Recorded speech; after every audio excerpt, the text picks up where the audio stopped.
अस्सलाम वालेकुम वरहमतुल्लाहि वबरकातुहू। आप देख रहे हैं टॉप 10 विद GNM और मैं हूं गुलाम नबी मदनी। दुनिया भर से आज की 10 बड़ी और इंतहाई अहम खबरें जिन पर आज हम बात कर रहे हैं। नाज़रीन किराम, आज 23 अप्रैल 2020 है। खबरों का सिलसिला आगे बढ़ाने से पहले आपसे गुजारिश है कि अगर आपने अभी तक हमारा दूसरा YouTube channel Ghulam Nabi Madani subscribe नहीं किया तो उसे ज़रूर सब्सक्राइब कर लें। दुनिया भर की लेटेस्ट अपडेट और इसी तरह से वो वीडियोज़ जो आप हमारे इस दुनिया में आगे चैनल पर नहीं देख सकते वो आप हमारे दूसरे यूट्यूब चैनल पर देख सकते हैं। हाल जो आज की पहली बड़ी खबर है ये अफगानिस्तान के मामलात के मुतालिक है। नाज़रीन किराम, अमरीकी सदर डोनाल्ड ट्रंप ने कतर के बादशाह और अमीर तमीम हमद सानी से फ़ोन पर रब्ता किया है और ट्रंप ने कतर के जो बादशाह हैं उनसे अफ़गानिस्तान के मामलात और कैदियों के रिहाई का जो मामला है और इसी तरह से अफ़गानिस्तान के जो हालिया दिनों में तेज़ तरीन और खौफनाक हमले हैं उस पर बातचीत की है, गौर व फिक्र किया गया है। कतर के बादशाह ने तालिबान का पैगाम पहुंचाया है। आप जानते हैं कतर के दारुल हुकूमत दोहा के अंदर तालिबान का दफ्तर मौजूद है जहां पर तालिबान की तमाम सियासी क़यादत बड़े बड़े फैसले करती है, वहां पर मौजूद है और बाकायदा कतर की हुकूमत इसमें सालसी का किरदार अदा करती है। तो एक तरह से ट्रंप ने कतर के वसातत से तालिबान के रहनुमाओं को पैगाम पहुँचाया है कि हम अमरीका अफ़गानिस्तान से निकलने के लिए तैयार है लेकिन तालिबान उन पर हमले ना करें। अब जानते हैं जो तालिबान के कैदी हैं उनको रिहा किया जाना था। आज सुहेल शाहीन ने भी वॉइस ऑफ अमेरिका को इंटरव्यू में ये कहा है कि अगर हमारे कैदी 10 मार्च तक रिहा कर दी जाते तो हम हमले ना करते। पिछले 3-4 दिन के अंदर 50 के करीब अफगान फौजी तालिबान ने मार दिए हैं और आज भी बड़े बड़े हमले हुए हैं जिसमें कम अज़ कम 20 के करीब अफगान फौजी मारे गए हैं और तालिबान के सामने हथियार डालने का सिलसिला भी जारी है। तो ये सारी चीज़ें अफगानिस्तान के अंदर चल रही हैं और अमरीका बेहद परेशान है। ट्रंप ने गुज़श्ता रोज़ भी पाकिस्तान के वज़ीर आज़म इमरान खान से टेलीफोन पर बातचीत की थी और पाकिस्तान के वास्ते से भी जो तालिबान की आदत है उन तक पैगाम पहुंचाया था कि अमरीका पर हमले ना किया जाएं। अमरीका कोरोना की वबा में मुब्तला है और अमरीका इस पर पुरुमीद है कि अफ़गानिस्तान से निकल जाएगा। अशरफ गनी पर भी अमरीका प्रेशर डाल रहा है।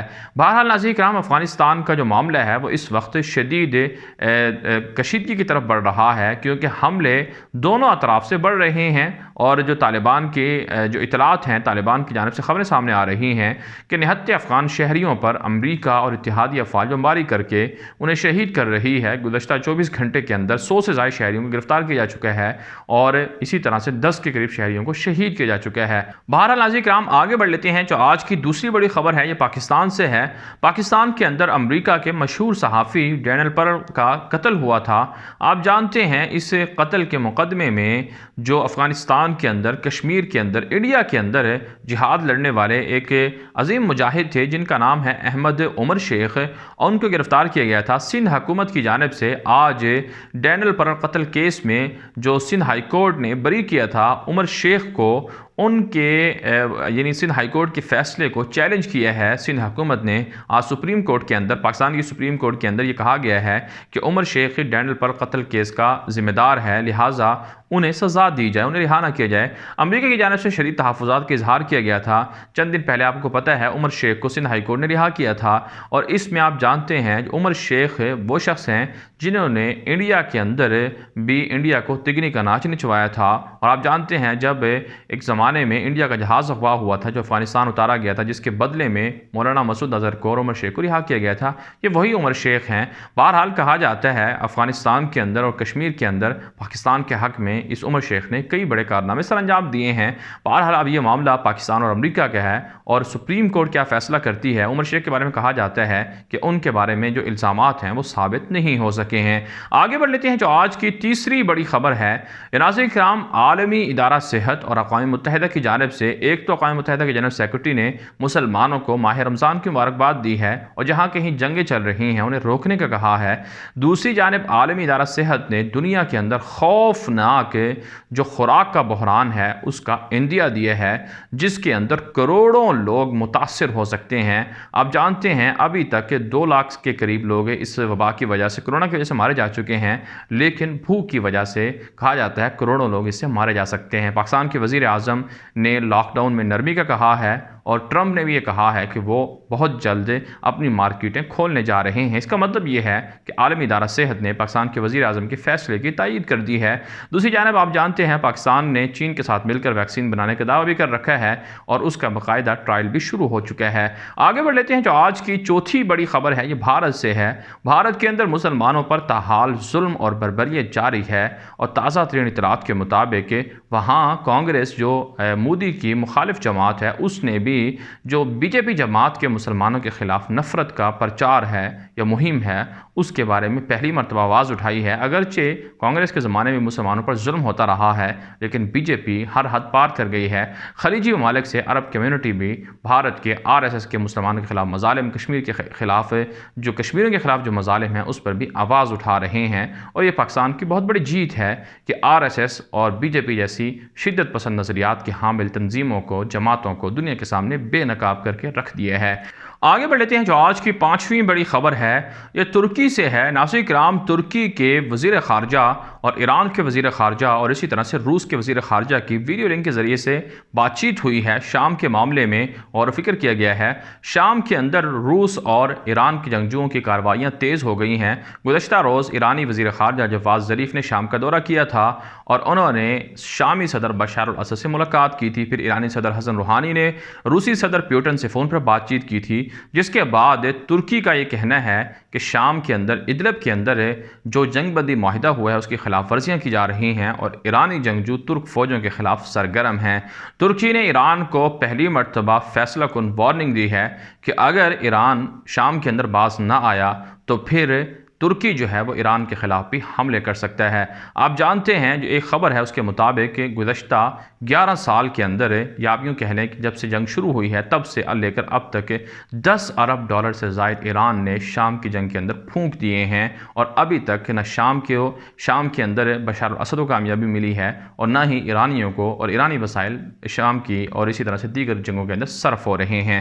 आगे बढ़ लेते हैं। जो आज की छठी बड़ी खबर है, नाज़रीन किराम, शाम के अंदर जो मज़ालिम किए जाते हैं बशार अल असद की फ़ौज की जानिब से, उसके फ़ौज में शामिल साबिक फ़ौजियों पर जर्मनी के अंदर मुकदमा चलाया जा रहा है, जहां पर एक साबिक कर्नेल पर इल्ज़ाम है कि उसने वहां निहत्ते शामियों पर जुल्म किया, लिहाजा उसे फांसी दी जाए। जर्मनी की अदालत या शाम से बाहर पहली मरतबा कोई ऐसा मुल्क है जहां पर शामी दरिंदे बशार अल असद की फ़ौज के साथियों पर यह मुकदमा और ट्रायल चलाया जा रहा है। दुनिया खामोश है। पिछले 7-8 साल के अंदर लाखों शामियों को कत्ल किया जा चुका है और रमज़ान का महीना है। शाम के मुसलमान किस तरह से ज़िंदगी गुजारेंगे, इस हवाले से मुसलमानों को सोचना चाहिए। आगे बढ़ लेते हैं। जो आज की 7वीं बड़ी खबर है ये अमेरिका और ईरान के माबैन जारी तनाज़े के हवाले से है।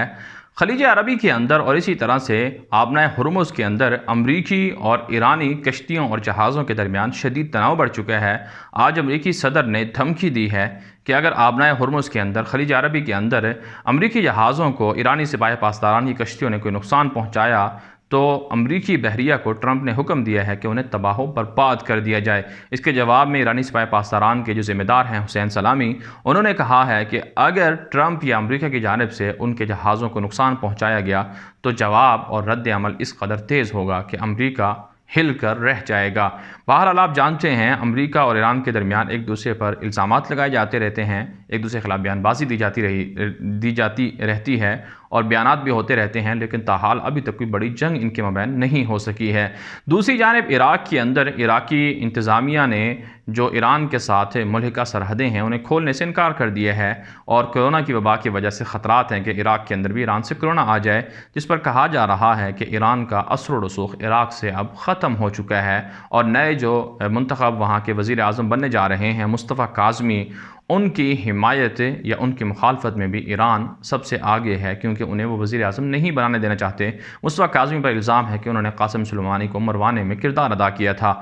आगे बढ़ लेते हैं। जो आज की 8वीं बड़ी खबर है ये इसराइल और फ़लस्तीन के मामलात के मुतालिक है। नाज़रीन किराम, जब से नेतन्याहू और ट्रंप ने सदी का बड़ी डील का जो मनसूबा ऐलान किया था उसके बाद से फ़लस्तीन के अंदर फ़लस्तीनियों की ज़मीनों पर कब्ज़ा बढ़ चुका है। यहूदी तेज़ी से फ़लस्तीनियों की ज़मीनों पर, घरों पर कब्ज़ा कर रहे हैं। ताज़ा तरीन इतलात के मुताबिक मगरबी इलाके के अंदर वाक़े जो गैर कानूनी यहूदी बस्तियाँ हैं उन्हें अब इसराइल के अंदर बाकायदा ज़म करने के लिए मुहिम तेज़ हो चुकी है और वहाँ की जो मखलूत हुकूमत है बेनी गेंट्स और नेतन्याहू के दरमियान जो तश्कील पाई है, उन्होंने इत्तिफाक किया है कि बहुत जल्द जो दर्जनों गैर कानूनी यहूदी बस्तियाँ हैं जो फ़लस्तीनियों की ज़मीन पर बनाई गई हैं, उन्हें इसराइल का हिस्सा बना दिया जाएगा। अमरीकी सेक्रेटरी ख़ारजा माइक पोम्पियो ने भी इस हवाले से जो इसराइल की हिमायत है अमेरिका की जानिब से उसका यकीन दिलाया है। दूसरी जानिब फ़लस्तीन के सदर महमूद अब्बास ने इस मंसूबे पर धमकी दी है कि अगर गैर कानूनी यहूदी बस्तियों को इसराइल का हिस्सा तस्लीम किया गया तो फिर अमेरिका और इसराइल के साथ तमाम मुआहदात को वो ख़त्म कर देंगे। दूसरी जानिब आप जानते हैं मस्जिद अक्सा के अंदर नमाज़ें बंद कर दी गई हैं। रमज़ान मुबारक की तरावी का आम लोग उसमें शरीक नहीं हो सकेंगे और इसी तरह से फ़लस्तीनियों के ख़िलाफ़ भी हमले जारी हैं। और जो तुर्की है उसकी जानिब से कहा जाता है तकरीबन 50 लाख डॉलर से ज़ायद की रकम इमदाद के तौर पर फ़लस्तीन को दी गई है। आगे बढ़ लेते हैं। जो आज की नौवीं बड़ी ख़बर है ये अमरीका और चीन के माबैन जारी तनाज़े के हवाले से है। अमरीकी सेक्रेटरी ख़ारजा माइक पोम्पियो ने चीन पर इल्ज़ाम आयद किया है कि चीन के अंदर जो वुहान जहाँ से कोरोना वायरस फैला है वहाँ पर खुफिया लेबॉर्ट्रीज़ मौजूद हैं जहाँ पर अब भी ऐसे वायरस पर तहकीकात चल रही हैं जो दुनिया के लिए ख़तरनाक हो सकते हैं।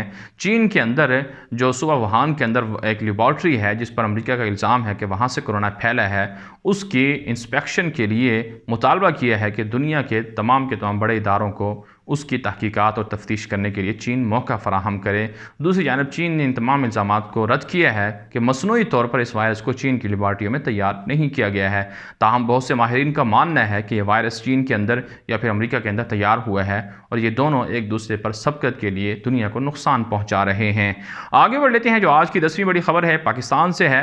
पाकिस्तान के अंदर माह रमज़ान के अंदर तरावी होगी या नहीं होगी, मसाजिद के अंदर लोगों को आना चाहिए, इत्काफ में बैठना चाहिए, बाजमात नमाज़ें पढ़नी चाहिए या नहीं चाहिए, इस हवाले से उलमाए किराम और हुकूमत के दरमियान मामला तो तय हुए थे, लेकिन कुछ डॉक्टर्स ये कह रहे हैं जो बिलखुसूस जो लिबरल और सेकुलर हैं उनको तकलीफ़ है कि मसाजिद को क्यों खोला जा रहा है, उन्हें बंद किया जाए। तो इस हवाले से पाकिस्तान की आवाम ऐसे लोगों के ख़िलाफ़ मुज़ाहरे कर रही है, ऐसे लोगों के ख़िलाफ़ बातचीत कर रही है और बहुत से लोगों का मानना ये है कि मसाजिद के अंदर आने से ये वायरस नहीं फैलेगा। ताहम वज़ीर-ए-आज़म पाकिस्तान भी कह चुके हैं कि अगर एहतियाती तदाबीर को इख्तियार ना किया गया तो फिर इन मसाजिद को बंद किया जा सकता है। ताहम नाज़रीन किराम पाकिस्तान के अंदर अभी तक कोरोना की जो तादाद है कहा जाता है वो बढ़ रही है। बहुत से लोगों का मानना है कि पाकिस्तान ने कोरोना को शिकस्त दे दी है।